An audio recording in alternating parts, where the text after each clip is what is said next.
Bonjour et bienvenue dans cette toute première édition des bonnes nouvelles du féminisme de l'année 2021. Figurez-vous que ce mois-ci on fête les 2 ans de cette chaîne YouTube. J'avoue, moi-même, je pensais pas m'accrocher aussi longtemps, mais visiblement, je tiens à vous. En tout cas, que vous soyez des habitués ou de nouvelles têtes, installez-vous confortablement pour savourer. Je vous ai dégoté comme chaque mois 5 infos qui font chaud au cœur en matière de féminisme ou de genre, ici et ailleurs dans le monde.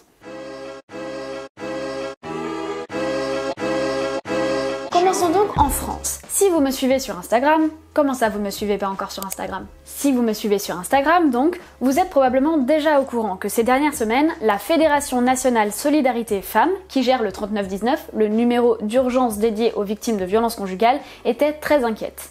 Pourquoi? Parce que le gouvernement a décidé d'étendre les horaires de fonctionnement de la ligne à du 24-24 et de la financer entièrement. Là, tu te dis peut-être, mais attends, c'est super bien ça comme évolution. Oui, dans l'idée. Sauf que le gouvernement a décrété que pour cela, il était obligé d'ouvrir un appel d'offres pour la gestion de cette ligne. Un appel d'offres qui mettrait donc la FNSF en concurrence avec d'autres organismes. D'autres organismes qui potentiellement le remporteraient parce qu'elles se jugeraient en capacité d'offrir le même service pour moins cher. Mais faire pour moins cher, ça veut souvent dire rogner sur la qualité, par exemple en termes de formation des écoutantes ou en termes de durée d'appel consacrée aux appelantes. Cerise sur le gâteau, si ce scénario se produisait, il aurait probablement fallu remplacer le 3919, car la marque du numéro appartient à la FNSF. Si elle ne remporte pas l'appel d'offres, le gouvernement ne peut pas l'utiliser. Et cela alors même que le 3919 commence enfin à être reconnu et identifié par tous comme la référence en matière de lutte contre les violences conjugales. Bref, je pourrais épiloguer sur toutes les autres raisons qui faisaient de ce projet un projet contraire aux valeurs féministes qui sont celles de la FNSF, mais pour les détails, vous avez des sources en description. L'important, c'est que face au tollé, le gouvernement a reculé. Le cabinet d'Elisabeth Moreno a annoncé qu'il allait réexaminer comment procéder à une redéfinition du mode de gestion du numéro. Bien sûr, il faudra être vigilante par rapport à ce qui est proposé, mais c'est une victoire. Cette deuxième bonne nouvelle nous emmène au Pakistan, et plus précisément au Pendjab. Jusqu'à il y a peu, il pouvait y être exigé des victimes de viol de se soumettre à un test de virginité, ce qui peut parfois comprendre le fameux test des 2 doigts. J'imagine que vous voyez à quoi ça peut ressembler. Le but pouvait être de vérifier qu'elles ne mentaient pas, mais c'était aussi utilisé pour discréditer les victimes, en faisant par exemple référence à une vie sexuelle passée. Pourtant, la virginité est un concept culturel, mais n'a aucune validité anatomique. Il est impossible de la vérifier en regardant l'état de l'hymen. Et pour cause, celui-ci est déjà percé avant même le premier rapport sexuel, sinon comment s'écouleraient les règles, et il peut se déchirer davantage au cours d'autres activités qu'une partie de jambes en l'air. La Haute Cour du Pendjab a en tout cas considéré que ces tests constituaient une agression contre la dignité des femmes victimes et étaient donc contraires au droit à la vie et au droit à la dignité. Victoire donc pour les avocats qui avaient entamé ces démarches afin de rendre les enquêtes et les processus judiciaires plus justes pour les victimes de viols et d'agressions sexuelles. On revient en Europe avec une bonne nouvelle concernant la précarité menstruelle. Le Royaume-Uni vient d'abolir la taxe tampon, cette TVA à hauteur de 5% qui s'appliquait sur les produits hygiéniques. Ce taux était une conséquence directe de l'appartenance du Royaume-Uni à l'Union européenne qui impose ce minimum à 5%. La sortie de l'UE a donc permis de l'abolir. Victoire pour les pro-Brexit donc ? En réalité, les initiatrices de ce mouvement, comme Laura Corrigan, qui avait lancé la campagne Stop Taxing Period, se réjouissent de l'abolition de cette taxe à l'échelle du Royaume-Uni.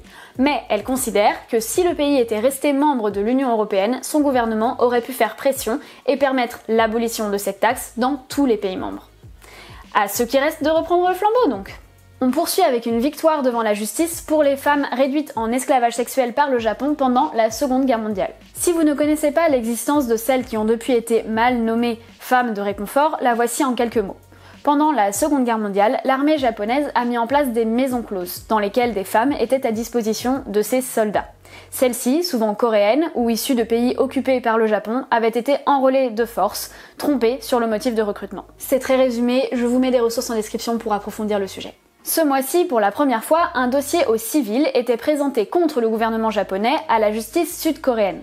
Et le tribunal a tranché, il a décidé que chacune des familles des 12 victimes ayant porté l'affaire devant la justice devait recevoir une indemnisation à hauteur de 100 millions de wons, ce qui équivaut à 74 000 €. Bon, le gouvernement japonais a contesté cette décision et son application reste compromise.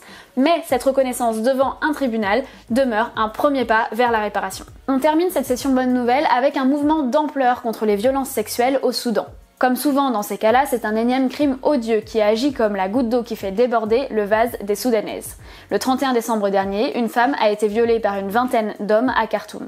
L'absence de poursuite et l'accumulation avec d'autres crimes du même acabit ont poussé les militantes à prendre la rue et les réseaux sociaux. Elles ont largement manifesté depuis le 11 janvier dernier et inondé les réseaux sociaux du hashtag It's Not Okay.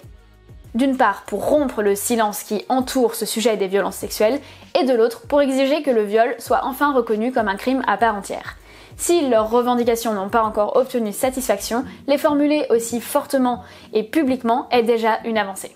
Et voilà, c'est terminé pour cette session Bonne Nouvelle. J'espère que vous avez mis chacune d'entre elles bien au chaud dans vos poches. Je vous les confie comme des petites lueurs d'espoir à ressortir n'importe quand en ces temps sombres. Comme d'habitude, vous avez accès à davantage de ressources sur ces sujets-là dans la description. J'en profite pour vous redire que vous pouvez me suivre sur Instagram et sur Twitter. Je poste sur ces réseaux d'autres contenus que celui auquel vous avez accès ici. Si vous appréciez ce travail, abonnez-vous à ma chaîne YouTube, cliquez sur la petite cloche pour activer les notifications, laissez un commentaire, un pouce en l'air. Éventuellement, si vous en avez les moyens, un peu de soutien sur ma page Patreon est toujours bienvenu. On se retrouve ici très bientôt. D'ici là, prenez soin de vous.